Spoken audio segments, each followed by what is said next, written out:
আসসালামু আলাইকুম, আপনাদের সবাইকে স্বাগত জানাচ্ছি এখনকার আলোচনা। আপনাদের সঙ্গে আছি আমি সিরাজুল ইসলাম। দর্শক, মার্কিন প্রেসিডেন্ট ডোনাল্ড ট্রাম্প বলেছেন ইরানের উপর আর হামলা নয়, তার উপরে অর্থনৈতিক চাপ সৃষ্টি করতে হবে।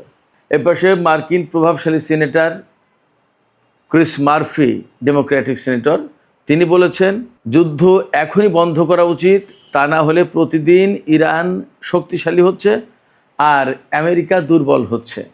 আসলে পরিস্থিতি কোথায় গেছে, ডোনাল্ড ট্রাম্প এবং ক্রিস মার্ফির এই কথা থেকে হয়তো কিছু বোঝা যায়। এর ভেতরে ভিন্ন কাহিনী আছে। তেলের দাম কিন্তু আবার বেড়েছে। মার্কিন স্টক এক্সচেঞ্জে অর্থাৎ শেয়ার মার্কেটে উদ্বেগ বেড়েছে। কেন? হরমুজ প্রণালী খোলা নিয়ে। হরমুজ প্রণালী খোলা নিয়ে কী হয়েছে?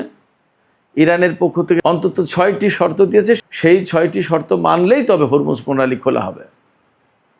সেই 6টি শর্ত মানা মানে আমেরিকাকে সরাসরি আত্মসমর্পণ করা। এপাশে ইরানের জাতীয় নিরাপত্তা পরিষদে বড় রকমের একটা পরিবর্তন হয়েছে। মহসিন রেজাইকে জাতীয় নিরাপত্তা পরিষদের সচিব করা হয়েছে এবং জাতীয় নিরাপত্তা পরিষদের যিনি সচিব ছিলেন মোহাম্মদ বাকের জুলকাদর, তাকে সর্বোচ্চ নেতা আয়াতুল্লাহ মোস্তফা খামেনির রাজনৈতিক উপদেষ্টা করা হয়েছে। দর্শক, এই বিষয়গুলো নিয়ে এখনকার ভিডিওতে আলোচনা করব।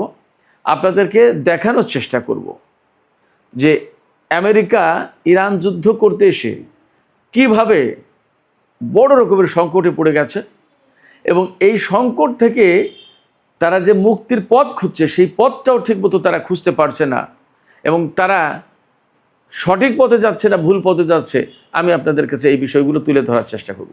সুপ্রিয় দর্শক, আশা করি ভিডিও ভালো লাগবে এবং আপনারা শেষ পর্যন্ত সঙ্গে থাকবেন। আর ভিডিও যদি ভালো লাগে তাহলে লাইক, কমেন্ট, শেয়ার করবেন এবং চ্যানেলটি সাবস্ক্রাইব করে সাথেই থাকবেন প্লিজ। দর্শক, চলুন আমরা বিস্তারিত আলোচনায় চলে যাই। পরিস্থিতি আসলে কি হচ্ছে একদম খুঁটিনাটি বোঝার চেষ্টা করি। মার্কিন প্রেসিডেন্ট ডোনাল্ড ট্রাম্প তিনি বলেছেন যে এখন ইরানের উপর আর হামলা করা হবে না, হামলা দরকার নেই, বরং ইরানের উপরে প্রচণ্ডভাবে অর্থনৈতিক চাপ সৃষ্টি করা দরকার। তাতেই ইরান কাবু হবে, দুর্বল হবে এবং তারা আলোচনায় আসতে বাধ্য হবে। এই জন্য কী করতে হবে? এই জন্যই ইরানের উপরে প্রচণ্ডভাবে নিষেধাজ্ঞা আরোপ করতে হবে এবং হরমুজ প্রণালীতে যে নৌ অবরোধ, ব্লকেট যেটা সৃষ্টি করে রেখেছে, এই ব্লকেটটা অব্যাহত রাখতে হবে। ডোনাল্ড ট্রাম্পের থিওরি। একথা কোথায় বলছেন? একথা তিনি বলেছেন মার্কিন প্রভাবশালী গণমাধ্যম আজকাল খুব চলে এইরকম একটা গণমাধ্যম এক্সিওস, প্রায় মাঝে মাঝে আমার আলোচনা আসে।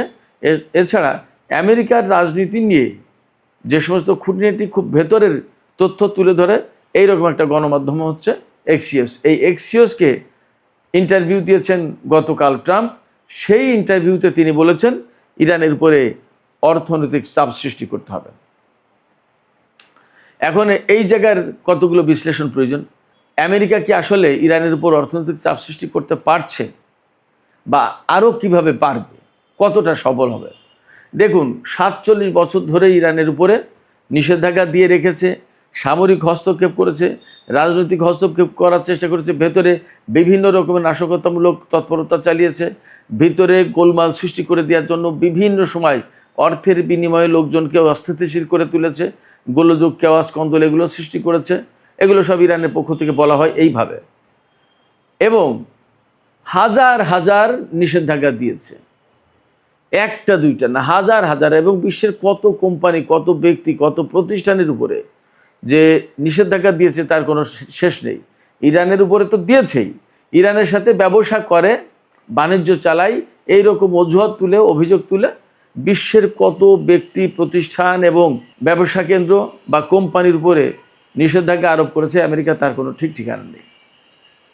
ইরানকে তো সুইফট সিস্টেম, অর্থনৈতিক সিস্টেম, ব্যাংকিং সিস্টেম, কোনো সিস্টেমের ভেতরেই ঢুকতে দেয় না, রাখেনি। বাট ইরান কি মরে গেছে? মার্কিন কর্মকর্তারা এই কথাগুলো যত তাড়াতাড়ি বুঝবে ততই তাদের উপকার হবে, ততই তাদের জন্য লাভ। কি সেই কথা?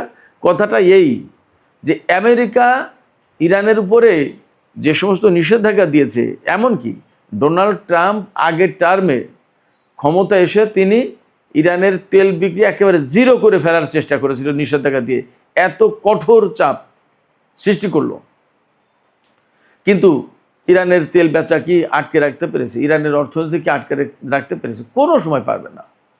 এত কিছু করার পরে এখন মার্কিন সামরিক কমান্ডারদের কাছে ইমেইল পাঠানো হয়েছে কি, যে ইরানের বিরুদ্ধে অপ্রচলিত কোন পন্থায় বিজয়ী হওয়া যায় সেই পথ খুঁজে বের করো। কি পথ খুঁজে বের করেছে আমি জানি না। তারা সবাই কি তাকে পরামর্শ দিয়েছে কিনা এইটা যে যুদ্ধ বাদ দিয়ে অবরোধ আরোপ করো আর অর্থনৈতিক নিষেধাজ্ঞা আরোপ করো, এইটা পরামর্শ যদি দিয়ে থাকে তাহলে এটাও ভুল। হয়তো বা হতে পারে যে যুদ্ধ থেকে বের হওয়ার কোনো পথ পাচ্ছে না, যুদ্ধে হয়তো উনি একা একা নিজের মতো তাইরে নাইরে গিয়ে বলে দেন যে আমরা বিজয়ী হয়েছে, আমরা জিতেছি বলে যুদ্ধ শেষ করে হয়তো বা বলবে যে আমরা অর্থনৈতিক নিষেধাজ্ঞা দিলাম, হরমুজ প্রণালী থেকে ব্লকেড উঠবে না। হরমুজ প্রণালী থেকে ব্লকেড না উঠলে ইরান কতটুকু ক্ষতিগ্রস্ত হবে? ইরানের তেল যদি চীনা জাহাজে গিয়ে আনে, তাই চীনা জাহাজের উপর হামলা চালাতে পারবে আমেরিকা?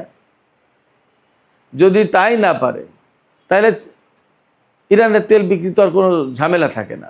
আমেরিকা যে এই অঞ্চলে ব্লকেড সৃষ্টি করে রাখবে, নৌ অবরোধ সৃষ্টি করে রাখবে, ইরান তো বলেছে মার্কিন নৌবাহিনীর বিরুদ্ধে তাদের যে যুদ্ধটা, সেই যুদ্ধের খুব কাছাকাছি, 0 আওয়ারে পৌঁছার কাছাকাছি টাইম রয়েছে। যদি এখান থেকে ব্লকেড না তুলে নেয় তাহলে ইরান তো শুরু করবে হামলা। কি করবে তখন? বিমান বাহিনী নৌবাহিনী দুটোর সাথেই একসাথে যখন যুদ্ধ করেছে ইরান, তখনই ভয় পায় না। আর এখন শুধু নৌবাহিনীর বিরুদ্ধে যুদ্ধ করবে, ইরান কি সেই ভয় পাবে? মোটেই না। তাহলে মার্কিন প্রেসিডেন্টের যে অর্থনৈতিক চাপ সৃষ্টি এবং নৌ ব্লকেড, এর কোনোটাই কাজ করবে না। হয়তোবা for the time being a কথা বলছে যুদ্ধ বন্ধ করার জন্য, 2 দিন পরে ওটাও বলবে যে এটার দরকার না, আমরা বিজয়ী হয়ে গেছে, আমরা এখন বিজয়ী শক্তি, আমরা চলে গেলাম, নৌ অবরোধ প্রত্যাহার করলাম। হয়তো একটা ডিপ্লোমেসি চালাবে, কাতার, পাকিস্তান, তুরস্ক এদেরকে বলবে যে ভাই তোমরা আমরা যে ওখান থেকে নৌ ব্লকেড তুলে আনবো, তোমরা একটু ব্যবস্থা করো, আমাদের ইজ্জতটা বাঁচুক। হয়তো এমন হতে পারে। তিনি যুদ্ধ কেন বন্ধের কথা বলছেন? যুদ্ধ বন্ধের কথা বলছেন অভ্যন্তরীণ চাপ, সামনে মিড টার্ম ইলেকশন, এছাড়া মার্কিন বাহিনী তো পারছে না। মার্কিন সামরিক বাহিনীর টোটাল যে সশস্ত্র বাহিনী, তার প্রধান জেনারেল ড্যান কেইন তিনি সরাসরি বলছেন যে এই যুদ্ধ করে লাভ হবে না, লস হবে, এই যুদ্ধ বন্ধ করার ব্যবস্থা করা উচিত, বিকল্প ব্যবস্থা খোঁজো, এখান থেকে নিরাপদে সরে যেতে হবে। ঠিক একই কথা বলেছেন ক্রিস মার্ফি, ডেমোক্র্যাট দলের বেশ প্রভাবশালী সিনেটর ক্রিস মার্ফি। তিনি বলেছেন ইরানের বিরুদ্ধে যুদ্ধ বন্ধ করতেই হবে, তা না হলে প্রতিদিন যদি আমরা যুদ্ধ চালিয়ে যাই, এই যুদ্ধে প্রতিদিন আমেরিকা দুর্বল হচ্ছে আর প্রতিদিন ইরান শক্তিশালী হচ্ছে, এতে একসময় আমেরিকা আরও বেশি খারাপ অবস্থায় পড়ে যাবে। তিনি এও বলেছেন, ক্রিস মার্ফি সিনেটর, তিনি এও বলেছেন যে হরমুজ প্রণালী উন্মুক্ত করার ব্যাপারে প্রতিদিন মূল্য বেড়ে যাচ্ছে। এই মূল্য বেড়ে যাচ্ছে মানে কি? মূল্য বেড়ে যাচ্ছে মানে আমেরিকা আগে দাবি করতো কি, হরমুজ প্রণালী না খুললে আমরা নৌ ব্লকেড তুলব না, এ করতে হবে, তা করতে হবে, বহু হুমকি ধমকি, বহু কিছু করেছে, কোনো কিছুতেই ইরানকে টলাতে পারেনি। এ অবস্থায় ক্ষতি আমেরিকা দুইভাবে হচ্ছে, দুইভাবে না কয়েকভাবে হচ্ছে। একটা হচ্ছে এই যে এখানে নৌ ব্লকেড সৃষ্টি করে রেখেছে, বিনা কারণে বিনা লাভে মাসের পর মাস এখানে জাহাজ মোতায়েন করে রাখতে হয়েছে, সৈন্যরা থাকছে, খাচ্ছে, জ্বালানি খরচ, অহেতুক আমেরিকার একটা খরচ যাচ্ছে। এটা গেল এক।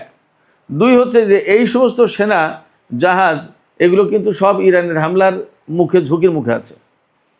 3 হলো এই সমস্ত জাহাজের যে সমস্ত সেনা আছে, দীর্ঘদিন এখানে বসে থাকতে থাকতে তারা মানসিকভাবে অবসাদগ্রস্ত হয়ে পড়ছে, ক্লান্ত হয়ে পড়ছে, তাদের মনোবল ভেঙে যাচ্ছে। শুধু তাই না, তারা চোখের সামনে দেখেছে বিমান বাহিনী, নৌবাহিনী ইরানকে কি করতে পেরেছে।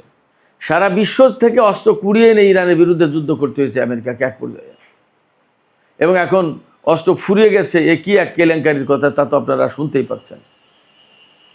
তো সব কিছু মিলে আমেরিকা খুব সংকটে এবং প্রতিদিন তার খরচ বেড়ে যাচ্ছে। আর এই যে ক্রিস মার্ফি বললেন যে প্রতিদিন হরমুজ উন্মুক্ত করার মূল্য বেড়ে যাচ্ছে, এটার নিগূঢ় তত্ত্ব হচ্ছে যে আগে একটা দুটো শর্ত ছিল, এখন ইরান অনেকগুলো শর্ত দিয়ে বসেছে। 14 দফা দাবির উপর ইসলামাবাদ সমঝোতা হয়েছিল, এখন ইরানের পক্ষ থেকে 6 দফা দাবি নতুন করে বলা হয়েছে যে হরমুজ খুলতে গেলে এই 6টা দফা, এই 6টা দাবি আগে পূরণ করতে হবে, তা না হলে ইরান হরমুজ খুলবে না। ইরানের নীতি নির্ধারণী পরিষদ, এই পরিষদের প্রধান আয়াতুল্লাহ সাদেক আমলি লারিজানি, তিনি বলেছেন যে হরমুজ প্রণালী বিনা শর্তে খুলে দেওয়া হবে না এবং কোনো মতেই হরমুজ প্রণালী যুদ্ধের আগের অবস্থায় আর ফিরে যাবে না। অর্থাৎ যার খুশি সেই জাহাজ আর যার খুশি সেই জাহাজ নিয়ে যাবে, বিনা টোলে, বিনা বাধায়, বিনা পর্যবেক্ষণে এইরকম অবস্থা যাবে না। অর্থাৎ এই যে কন্ট্রোল, এই কন্ট্রোল থাকবেই এবং হরমুজ প্রণালী বিনা শর্তে খুলে দেওয়া হবে না। শর্তগুলো কি? ওই যে প্রথমেই ইরানকে অপমান অপদস্থ করা যাবে না, ইনসাল্ট করে কথা বলা যাবে না, ইরানের যে সমস্ত জাতীয় এবং ধর্মীয় মূল্যবোধ আছে সেগুলোকে মানতে হবে, ইরানের উপর থেকে নিষেধাজ্ঞা প্রত্যাহার করতে হবে, নো ব্লকেট তুলে নিতে হবে, তারপরে অত্র অঞ্চলে মার্কিন সেনা সমস্ত সব কিছু সরিয়ে নিতে হবে, ইরানের যে সমস্ত সম্পদ বিদেশে আটকা আছে একদম বিনা শর্তে সেগুলো মুক্তি দিতে হবে। এরকম 6টা শর্ত, এগুলো আমেরিকাকে মেনে নিতে হবে যদি হরমুজ খুলতে হয়। এবং হরমুজ খুললেই যে ইসরায়েল এবং আমেরিকা একদম গড়ের মাটির মতো ব্যবহার করবে, যে জাহাজ যখন খুশি তখন আনবে, জাহাজ যখন খুশি তখন নিয়ে যাবে, নট দ্যাট। আদৌ আমেরিকা এবং ইসরায়েলের জন্য এই হরমুজ প্রণালী খোলা হবে কিনা সেটা প্রশ্ন। জোর করে খুলতে গেলেই যুদ্ধ করবে কিনা সেই সিদ্ধান্ত আমেরিকার। আর কূটনীতির মাধ্যমে যদি খুলতে হয় তাহলে ইরান যে সমস্ত শর্ত দিয়েছে সেইগুলো, তাহলে কি করবে? তো যে কথা বলছিলাম ক্রিস মার্ফির ব্যাপারে, ক্রিস মার্ফি বলেছেন যে প্রতিদিন হরমুজ প্রণালী উন্মুক্ত করার যে মূল্য তা বেড়ে যাচ্ছে। অর্থাৎ একদিন আগে হয়তো 2টো শর্ত ছিল, 2 দিন পরে গিয়ে ইরান শর্ত দিচ্ছে 4টা, আর 2 দিন পরে গিয়ে আরও দেবে 6টা, আর 2 দিন পরে গিয়ে বলবে যে এটাও করতে হবে, আর 2 দিন পরে বলবে ওটাও করতে হবে। না করলে তো উপায় নেই, আমেরিকার হাতে তেল নেই, সারা বিশ্ব তেলের অভাবে ধুঁকছে, তেলের দাম আজকেও বেড়েছে, আবার $84 উপরে চলে গেছে ব্রেন্ট ক্রুডের দাম। মার্কিন স্টক এক্সচেঞ্জ ভীষণ উদ্বেগের ভেতরে। অবশ্যই এশিয়ার বাজার, বিশেষ করে জাপান, দক্ষিণ কোরিয়া এবং হংকংয়ের শেয়ার মার্কেটে একটু চাঙ্গাভাবে এসছে আজকে। এপাশে তেলের দাম, তেলের সংকট সারা বিশ্বে তো চলছে, কি করবে? শুধু তাই না, যেখানে যুদ্ধের আগে প্রতিদিন গড় পড়তা 130টি জাহাজ চলতো হরমুজ প্রণালী দিয়ে, সেখানে এখন এই যে 4, 5, 6 এই 3 দিনের আগস্টের 4 তারিখ, 5 তারিখ, 6 তারিখে আগস্টের যে জাহাজ চলাচলের হিসাব দিয়েছে তাতে 8টা থেকে 15টা গড় পড়তা এই 3 দিনে জাহাজ চলেছে। কোনোদিন 8টা, কোনোদিন 9টা, কোনোদিন 15টা, এরকম জাহাজ চলাচলের পরিমাণ কমে গেছে। কত? যেমন তেলের জাহাজ কম যাচ্ছে, তেমনি সার, আদার বিভিন্ন ধরনের প্রোডাক্ট যাওয়া আসা করে, সবই তো কমে গেছে। তাহলে কি পরিস্থিতি? হরমুজ প্রণালী কেন্দ্রিক যে বাণিজ্য, টোটাল একটা বিরাট ভলিউমের বাণিজ্য, সেই বাণিজ্য তো একদম স্থবির হয়ে পড়েছে। তাই সেই বাণিজ্য স্থবির হওয়া মানে কি? বিশ্বের বিরাট একটা অর্থনৈতিক অংশ স্থবিরতার ভিতরে পড়েছে। তার প্রভাব কি আমেরিকার উপর পড়বে না? গতকালকেই তো আমি ভিডিওতে বললাম যে হরমুজ এই যুদ্ধের পর এখন হরমুজ প্রণালী দিয়ে আমেরিকায় তেল যাওয়ার পরিমাণ একেবারে 0 পজিশনে চলে এসেছে। আমেরিকায় একদম 1 ফোঁটা তেলও যাচ্ছে না এখন। ভাবতে পারেন কি পরিস্থিতি? আমেরিকা প্রচণ্ড রকমের চাপের ভেতরে পড়েছে। এই অবস্থায় তারা যদি ইরানের উপর চাপ সৃষ্টি করতে যায়, সত্যি সত্যি সেটা কাজ করবে না, ব্যাকফায়ার করবে, বুমেরাং হবে, লাভ হবে না। ইরানের উপরে চাপ সৃষ্টি করে বা অর্থনৈতিক নিষেধাজ্ঞা আরোপ করে পারেনি এই পর্যন্ত। কারণ আমি আপনাদেরকে বলি যে আমেরিকা এবং ইসরায়েলের বিরুদ্ধে ইরান যুদ্ধ করছে, সেই আমেরিকা এবং ইসরায়েল তো সামরিক দিক দিয়ে দুর্বল না। এত বড় দুটো শক্তিধর দেশের বিরুদ্ধে অ্যাট এ টাইম যুদ্ধ করেছে ইরান, তাইলে তার সামরিক সক্ষমতা কেমন? সেই সামরিক সক্ষমতা তৈরি করতে গিয়ে তো তাকে টাকা খরচ করতে হয়েছে। তো তার যদি অর্থনৈতিক সক্ষমতা না থাকে তাহলে সে এগুলো করলো কী করে? এ তো শুধু সামরিক সক্ষমতার কথা বললাম। এই যে পরমাণু কর্মসূচি পরিচালনা করা কি 2-1 টাকার ব্যাপার? তার যে বিমান কর্মসূচি, তার যে মহাকাশ গবেষণা, তার যে বৈজ্ঞানিক গবেষণা, যত ক্ষেত্রে ইরান কোন জায়গায় পিছিয়ে আছে। আমার ছেলে তো ওখানে ডাক্তারি পড়ে, আমি তো জানি তাদের মেডিকেল সায়েন্সের ডেভেলপমেন্টটা কী। আরও 1.5-2 বছর 2.5 বছর আগে শুনেছিলাম, খবরও করেছিলাম আমি, যে পৃথিবীতে 2টো দেশের হাতে রোবোটিক সার্জন আছে। আরও 2-2.5 বছর 3 বছর আগের কথা, বা তারও একটু বেশি হবে। সেই রোবোটিক সার্জন আমেরিকার হাতে আছে আর ইরানের হাতে আছে। এবং ফ্যাক্ট হচ্ছে, আমেরিকার হাতে যেটা আছে তার চেয়ে বেশি সফল হলো ইরানের হাতে যেটা আছে। এটা মেডিকেল সায়েন্সের একটা প্রসঙ্গ বললাম। এইডসের, ক্যান্সারের, জটিল জটিল রোগের ওষুধ তৈরি করছে ইরান। তো তাদের মেডিকেল সায়েন্স, ইঞ্জিনিয়ারিং থেকে শুরু করে মহাকাশ গবেষণা, এই যে ক্ষেপণাস্ত্র প্রজেক্ট, রকেট সিস্টেম, এই সমস্তগুলো কি চালানো 2-1 লোকের কাজ, নাকি 2-1 টাকার কাজ? অর্থাৎ আমি বলতে চাইছি, আমেরিকা, পশ্চিমা দেশগুলো এইরকমভাবে নিষেধাজ্ঞা দিয়ে রাখার পরেও তো ইরান এই কাজগুলো করতে পেরেছে। তাহলে নতুন করে নিষেধাজ্ঞা দিয়ে আপনি ইরানকে কি করে আটকাবেন? সেক্ষেত্রে ইরানের সাথে যদি আপনি বন্ধুত্ব না করেন, বা ইরান যদি আপনার সাথে বন্ধুত্ব না করে, তাহলেও অন্তত আপনারা দূরে দূরে থাকেন। যুদ্ধ, কনফ্রন্টেশন এবং এই যে অর্থনৈতিক চাপ, নিষেধাজ্ঞা, এইগুলোর দিকে গিয়ে লাভ হবে না। এই পুরনো চিন্তা থেকে বেরিয়ে আসা দরকার। ডোনাল্ড ট্রাম্প যা বলছেন, এতে কোনো লাভ হবে না। তাকে যদি কেউ সৎ পরামর্শ দেওয়ার মতো লোক থাকে, তাহলে তাদের উচিত ডোনাল্ড ট্রাম্পকে বোঝানো যে ইরানকে আমরা গত 47 বছর ধরে ঠেকাতে পারিনি, দয়া করে এখন আর তার সাথে ওই যুদ্ধ ঝঞ্ঝাট করে লাভ নেই। তার মতো সে থাকুক, আমরা আমাদের মতো থাকি, যার যার অবস্থানে ভালো থাকা যাবে। এই যে যুদ্ধ করতে এসে আমেরিকার কত বিলিয়ন ডলার খরচ হয়েছে আপনি বলেন, আপনারা বলেন, লাভটা কী হয়েছে? বরং আমেরিকা তাতে অপমানজনক অবস্থায় পড়েছে সারা বিশ্বে। যে এখন যুদ্ধ না করে অর্থনৈতিক চাপের কথা ভাবতে হচ্ছে। তার মানে কি? যুদ্ধ করে সে পারছে না, যুদ্ধ করে সে পারেনি। এবং ক্রিস মার্ফি বলেছেন যে এই যুদ্ধে ইরান বিজয়ী হয়েছে, আমেরিকা হেরে গেছে। একদম সরাসরি বলেছেন। আমেরিকা দুর্বল হয়েছে, ইরান শক্তিশালী হয়েছে। তিনি সরাসরি বলেছেন যে এই যুদ্ধ এখনই বন্ধ করা দরকার। সেক্ষেত্রে মার্কিন কর্মকর্তাদেরকে আসলে বাস্তবতা অনুধাবন করতে হবে, তাদেরকে বাস্তবতার আলোকে সিদ্ধান্ত নিতে হবে। কারোর প্ররোচনায় ইরানের সাথে যুদ্ধ করে লাভ হবে না। সুপ্রিয় দর্শক, আর একটা বিষয়, গুরুত্বপূর্ণ একটা ছোট্ট বিষয় আলোচনা করে আমি শেষ করবো এখনকার আলোচনা। সেটা হচ্ছে যে ইরানের আইআরজিসির সাবেক commander major general Mohsin Rezaei, যিনি সর্বোচ্চ নেতার সামরিক উপদেষ্টা ছিলেন, তিনি এখন ইরানের সর্বোচ্চ জাতীয় নিরাপত্তা পরিষদের সচিব। খুবই গুরুত্বপূর্ণ। অর্থাৎ এই যে যুদ্ধ বিগ্রহ, নিরাপত্তা সংক্রান্ত যত ব্যাপার এই পরিষদ সব হ্যান্ডেল করে। তার সচিব হিসেবে তাকে নিয়োগ দেওয়া হয়েছে গতকাল। সর্বোচ্চ নেতা তাকে বলেছেন তাকে নিয়োগ দেওয়া হোক, প্রেসিডেন্ট তাকে নিয়োগ দিয়েছেন। আর এই অন্তর্বর্তীকালীন যিনি সচিব হিসেবে দায়িত্ব পালন করছিলেন, মোহাম্মদ বাকের জুলকাদ, তাকে সর্বোচ্চ নেতার রাজনৈতিক উপদেষ্টা করা হয়েছে। তিনিও আইআরজিসির লোক। তো মহসিন রেজাই, ইরান ইরাক যখন 8 বছর যুদ্ধ হয়েছে, তখন কিন্তু তিনি আইআরজিসির কমান্ডার ছিলেন। খুবই গুরুত্বপূর্ণ রোল প্লে করেছেন এবং সারা জীবন তিনি ইরানের অর্থনৈতিক, রাজনৈতিক, সামরিক বিভিন্ন অঙ্গনে কাজ করেছেন। খুব গুরুত্বপূর্ণ পজিশনে দায়িত্ব পালন করেছেন।